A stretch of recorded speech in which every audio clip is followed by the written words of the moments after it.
मेरे प्यारे देशवासियों नमस्कार।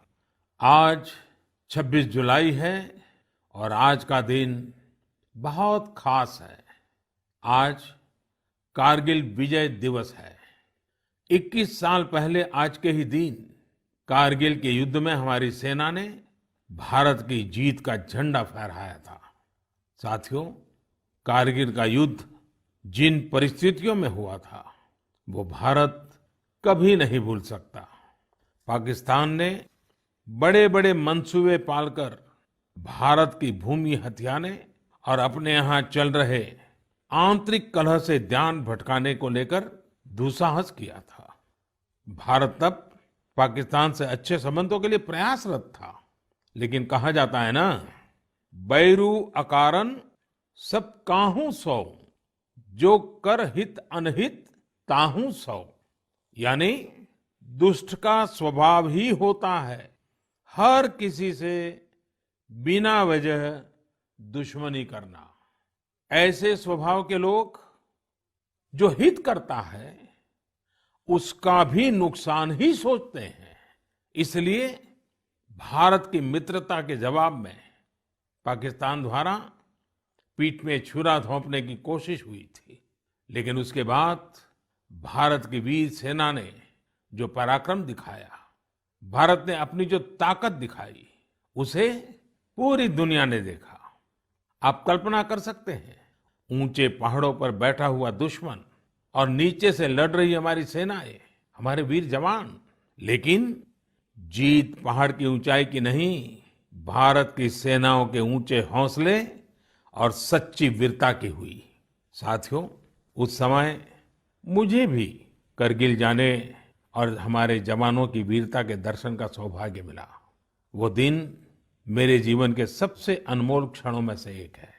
मैं देख रहा हूं कि आज देश भर में लोग कारगिल विजय को याद कर रहे हैं।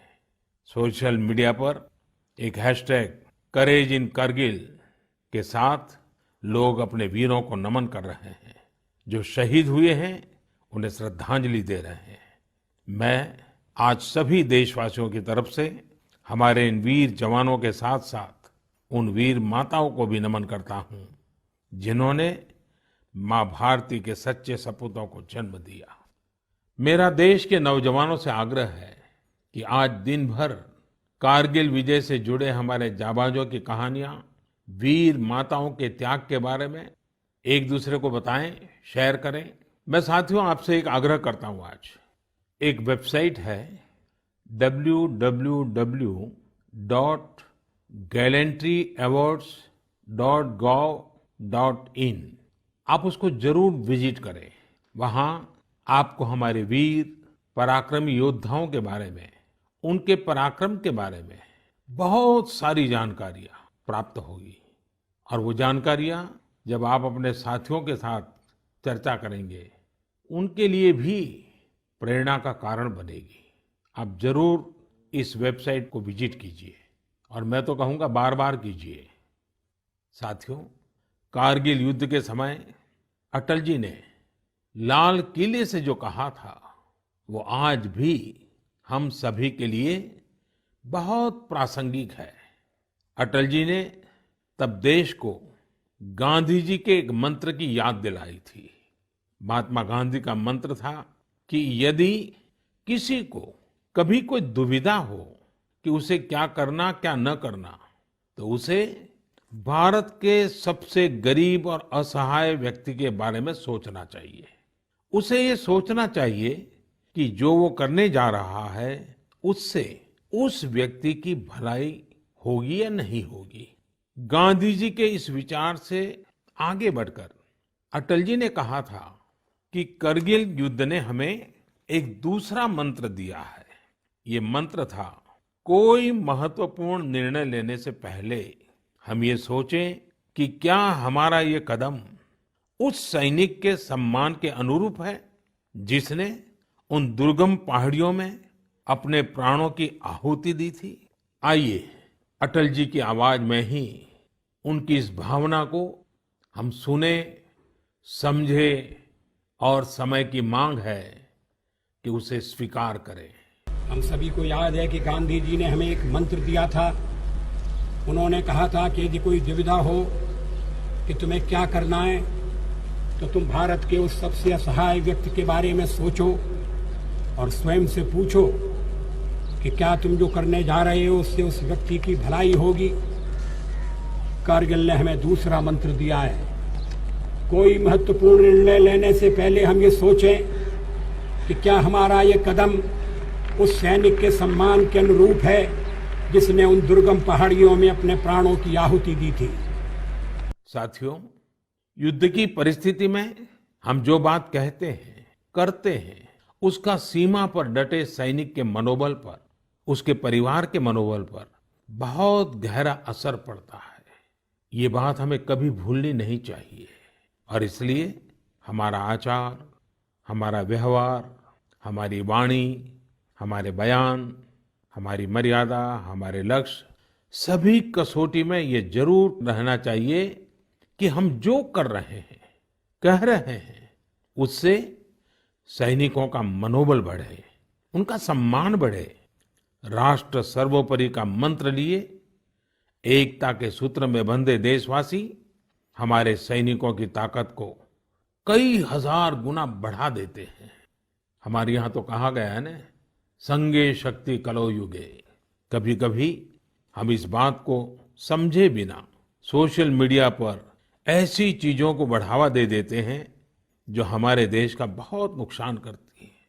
कभी कभी जिज्ञासावत फॉरवर्ड करते रहते हैं, पता है गलत है लेकिन करते रहते हैं। आजकल युद्ध केवल सीमाओं पर ही नहीं लड़े जाते हैं, देश में भी कई मोर्चों पर एक साथ लड़ा जाता है और हर एक देशवासी को उसमें अपनी भूमिका तय करनी होती है। हमें भी अपनी भूमिका देश की सीमा पर दुर्गम परिस्थितियों में लड़ रहे सैनिकों को याद करते हुए तय करनी होगी। मेरे प्यारे देशवासियों, पिछले कुछ महीनों से पूरे देश ने एकजुट होकर जिस तरह कोरोना से मुकाबला किया है, उसने अनेक आशंकाओं को गलत साबित कर दिया है। आज हमारे देश में रिकवरी रेट अन्य देशों के मुकाबले बेहतर है। साथ ही हमारे देश में कोरोना से मृत्यु दर भी दुनिया के ज्यादातर देशों से काफी कम है। निश्चित रूप से एक भी व्यक्ति को खोना दुखद है, लेकिन भारत अपने लाखों देशवासियों का जीवन बचाने में सफल भी रहा है। लेकिन साथियों, कोरोना का खतरा टला नहीं है। कई स्थानों पर यह तेजी से फैल रहा है। हमें बहुत ही ज्यादा सतर्क रहने की जरूरत है।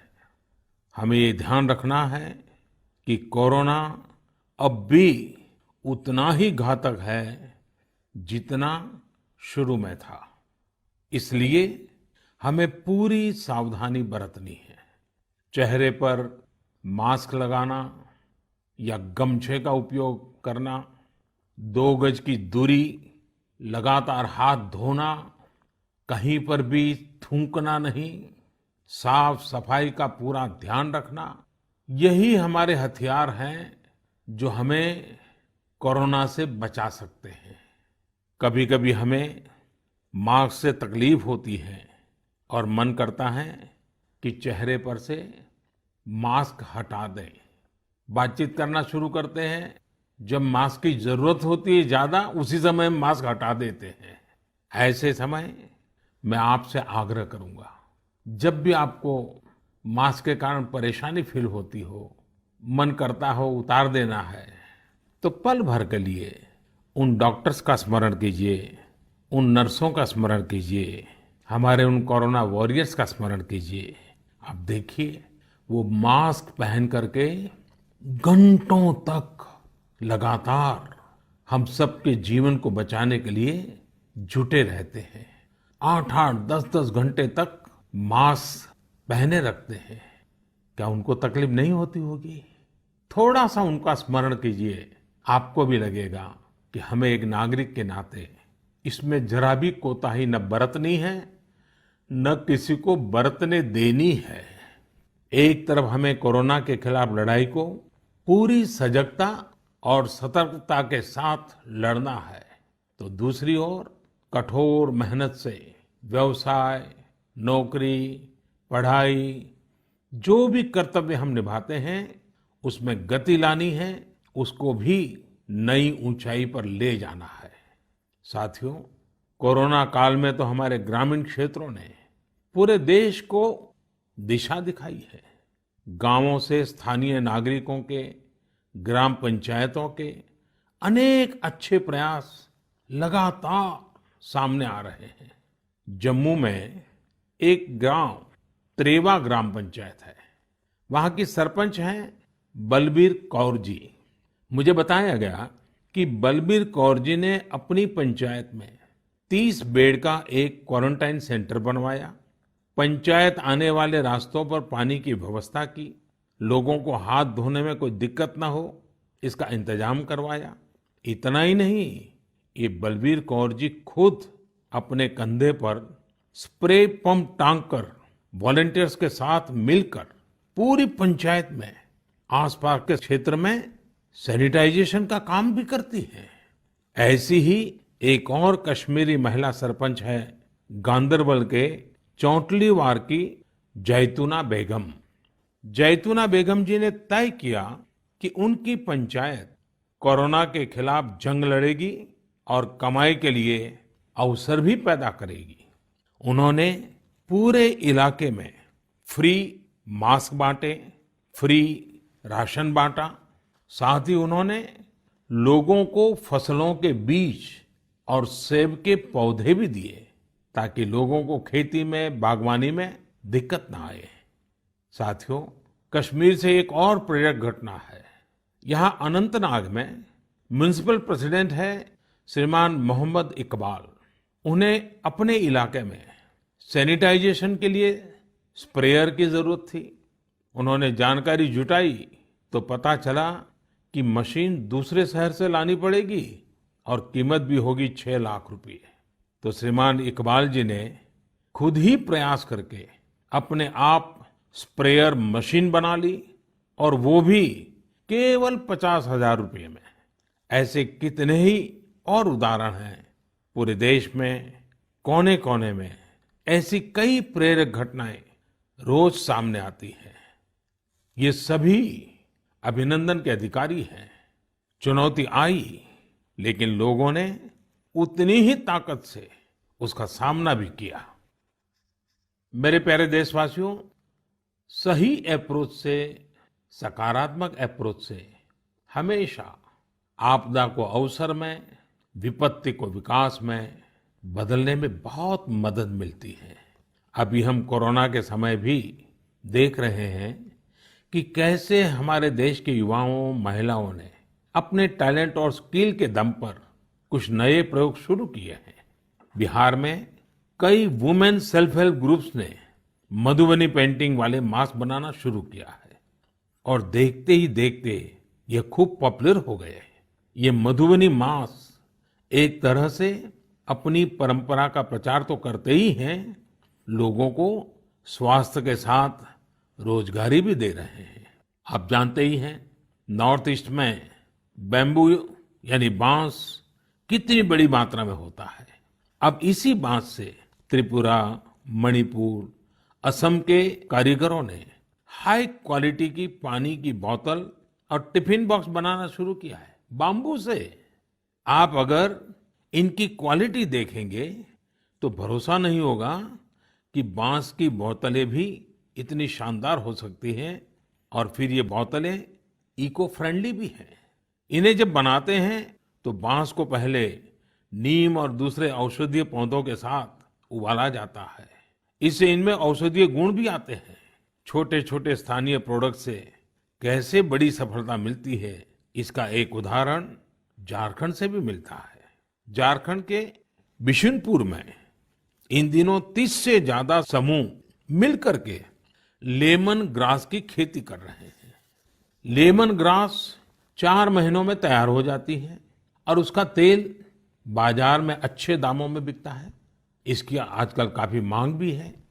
मैं देश के 2 इलाकों के बारे में भी बात करना चाहता हूं। दोनों ही एक दूसरे से सैकड़ों किलोमीटर दूर है और अपने अपने तरीके से भारत को आत्मनिर्भर बनाने के लिए कुछ हटकर के काम कर रहे हैं। एक है लद्दाख और दूसरा है कच्छ। लेह और लद्दाख का नाम सामने आते ही खूबसूरत वादियां और ऊंचे ऊंचे पहाड़ों के दृश्य हमारे सामने आ जाते हैं। ताजी हवा के झोंके महसूस होने लगते हैं। वहीं कच्छ का जिक्र होते ही रेगिस्तान, दूर दूर तक रेगिस्तान, कहीं पेड़ पौधा भी नजर ना आए, ये सब हमारे सामने आ जाता है। लद्दाख में एक विशिष्ट फल होता है जिसका नाम चूली या एप्रिकॉट यानी खुबानी है। ये फसल इस क्षेत्र की इकोनॉमी को बदलने की क्षमता रखती है, परंतु अफसोस की बात यह है कि सप्लाई चेन, मौसम की मार जैसी अनेक चुनौतियों से ये जूझता रहता है। इसकी कम से कम बर्बादी हो, इसके लिए आजकल एक नए इनोवेशन का इस्तेमाल शुरू हुआ है। एक ड्यूअल सिस्टम है जिसका नाम है solar apricot dryer and space heater. ये खुबानी और दूसरे अन्य फलों एवं सब्जियों को जरूरत के अनुसार सूखा सकता है, और वो भी हाइजीनिक तरीके से। पहले जब खुबानी को खेतों के पास सुखाते थे तो इससे बर्बादी तो होती ही थी, साथ ही धूल और बारिश के पानी की वजह से फलों की क्वालिटी भी प्रभावित होती थी। दूसरी ओर आजकल कच्छ में किसान ड्रैगन फ्रूट्स की खेती के लिए सराहनीय प्रयास कर रहे हैं। बहुत से लोग जब सुनते हैं तो उन्हें आश्चर्य होता है, कच्छ और ड्रैगन फ्रूट्स, लेकिन वहां आज कई किसान इस कार्य में जुटे हैं। फल की गुणवत्ता और कम जमीन में ज्यादा उत्पाद को लेकर काफी इनोवेशन किए जा रहे हैं। मुझे बताया गया है कि ड्रैगन फ्रूट्स की लोकप्रियता लगातार बढ़ रही है, विशेषकर नाश्ते में इस्तेमाल काफी बढ़ा है। कच्छ के किसानों का संकल्प है कि देश को ड्रैगन फ्रूट्स का आयात न करना पड़े। यही तो आत्मनिर्भरता की बात है। साथियों, जब हम कुछ नया करने का सोचते हैं, इनोवेटिव सोचते हैं, तो ऐसे काम भी संभव हो जाते हैं जिनकी आम तौर पर कोई कल्पना नहीं करता। जैसे कि बिहार के कुछ युवाओं को ही लीजिए। पहले सामान्य नौकरी करते थे। एक दिन उन्होंने तय किया कि वो मोती यानी पर्ल्स की खेती करेंगे। उनके क्षेत्र में लोगों को इस बारे में बहुत पता नहीं था, लेकिन इन लोगों ने पहले सारी जानकारी जुटाई, जयपुर और भुवनेश्वर जाकर ट्रेनिंग ली और अपने गांव में ही मोती की खेती शुरू कर दी। आज ये स्वयं तो इससे काफी कमाई कर ही रहे हैं।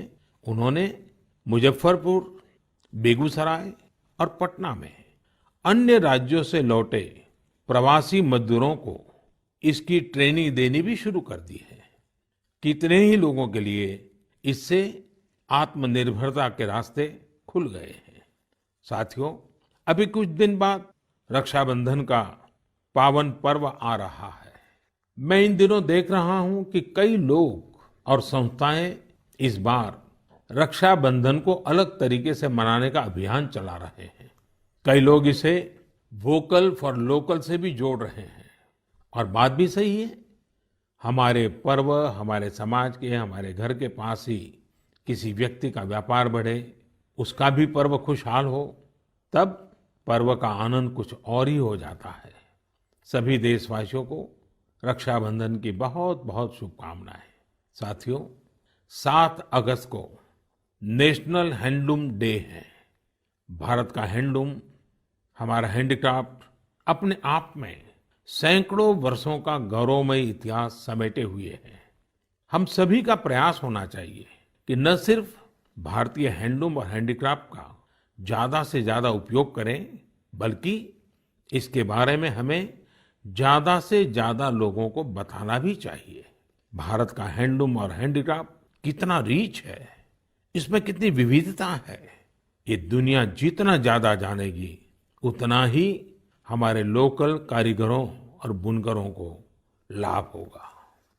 साथियों, विशेषकर मेरे युवा साथियों, हमारा देश बदल रहा है। कैसे बदल रहा है, कितनी तेजी से बदल रहा है, कैसे कैसे क्षेत्रों में बदल रहा है। एक सकारात्मक सोच के साथ अगर निगाह डालें तो हम खुद अचंभित रह जाएंगे।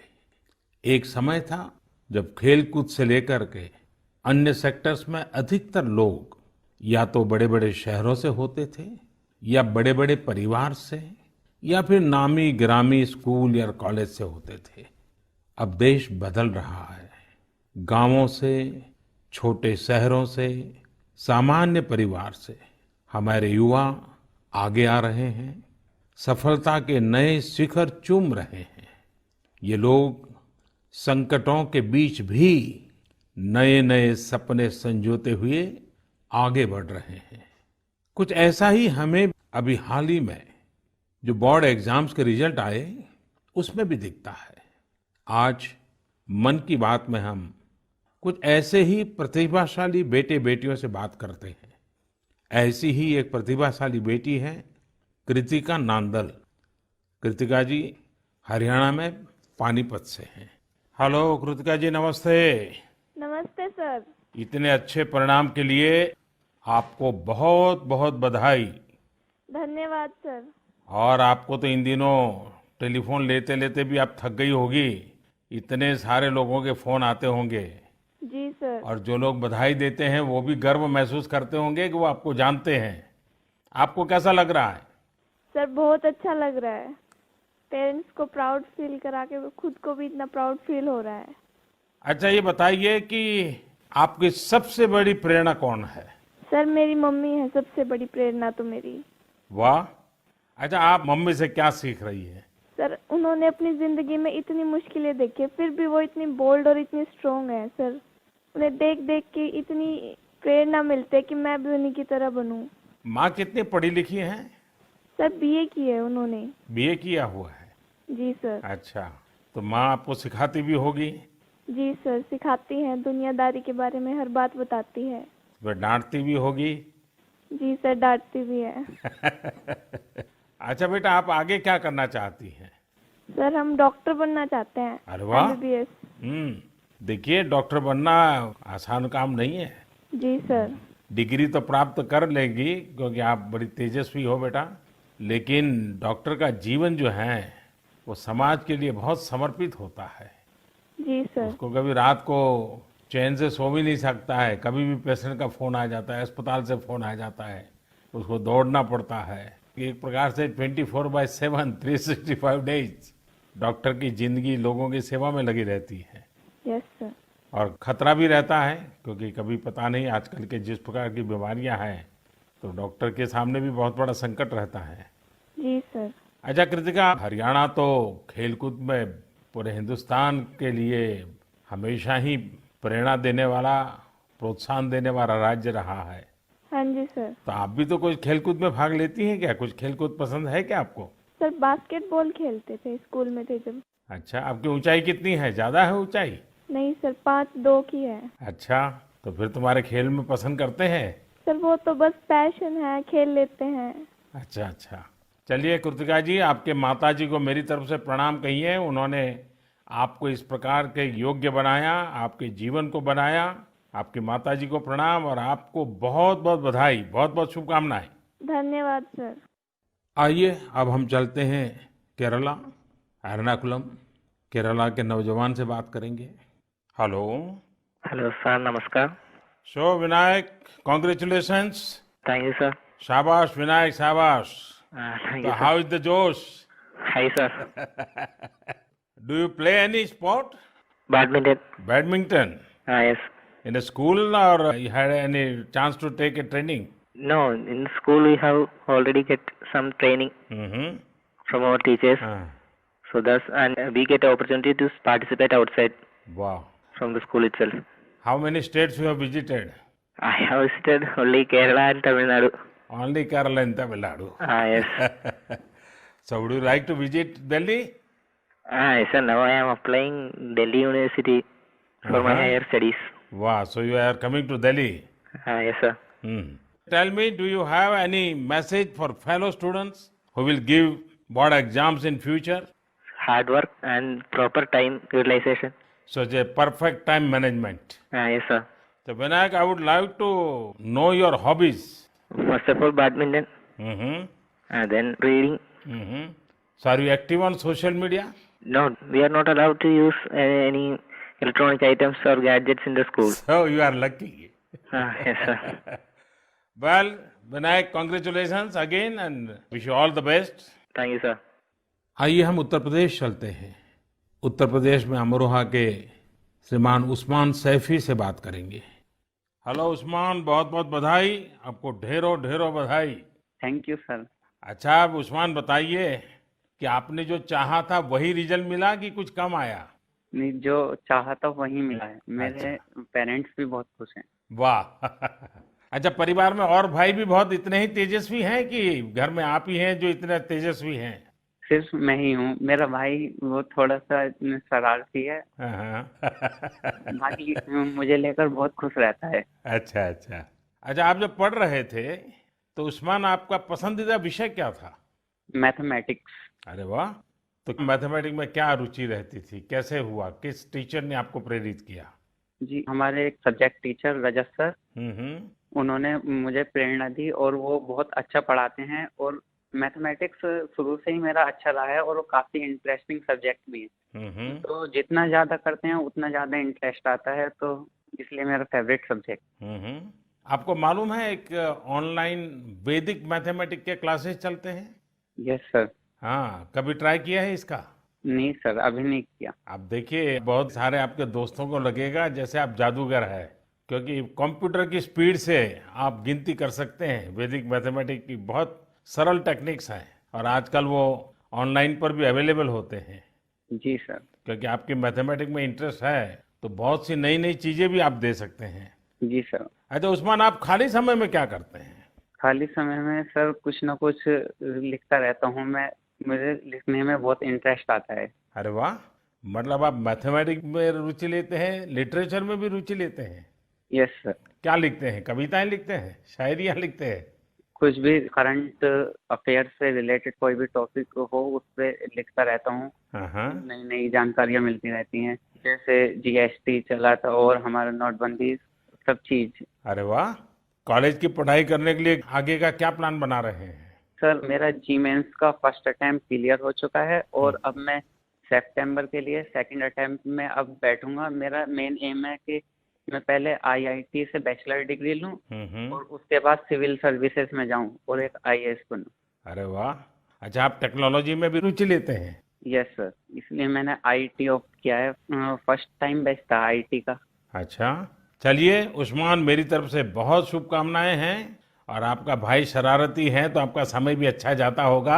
और आपके माताजी पिताजी को भी मेरी तरफ से प्रणाम कहिए, उन्होंने आपको इस प्रकार से अवसर दिया, आपका हौसला बुलंद किया। और ये मुझे अच्छा लगा कि आप पढ़ाई के साथ साथ करंट इश्यूज पर अध्ययन भी करते हैं और लिखते भी हैं। देखिए, लिखने का फायदा ये होता है कि आपके विचार में शार्पनेस आती है। बहुत बहुत अच्छा फायदा होता है लिखने से। तो बहुत बहुत बधाई मेरी तरफ से। Thank you sir. आइए चलिए फिर एकदम से नीचे साउथ में चले जाते हैं, तमिलनाडु। नामक्कल से बेटी कनिका से बात करेंगे और कनिका की बात तो बहुत ही इंस्पिरेशनल है। कनिका जी, वणक्कम। वणक्कम सर। How are you? Fine sir. First of all, I would like to congratulate you for your great success. Thank you sir. When I hear of Namakkal, I think of the Anjaneya temple. Yes sir. Now I will also remember my interaction with you. Yes sir. So, congratulations again. Thank you sir. You would have worked very hard for exams. How was your experience while preparing? I was working hard from the start, so I didn't expect this result, but I have written well, so I will get a good result. What were your expectation?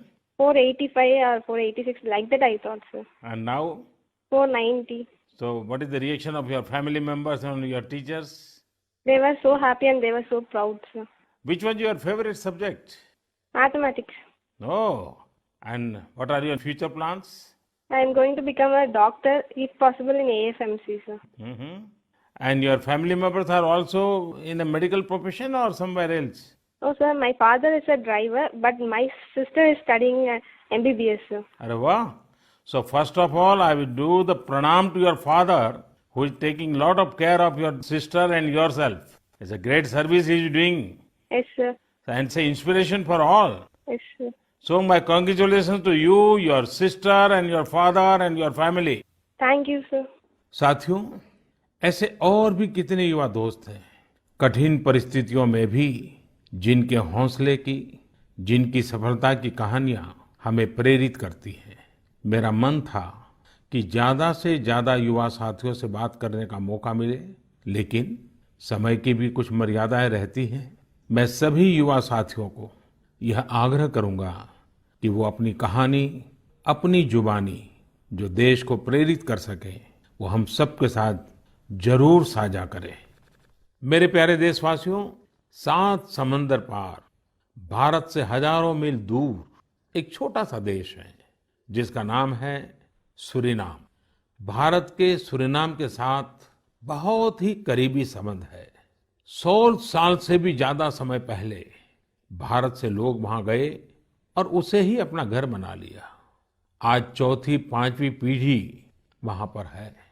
आज Suriname में 1/4 से अधिक लोग भारतीय मूल के हैं।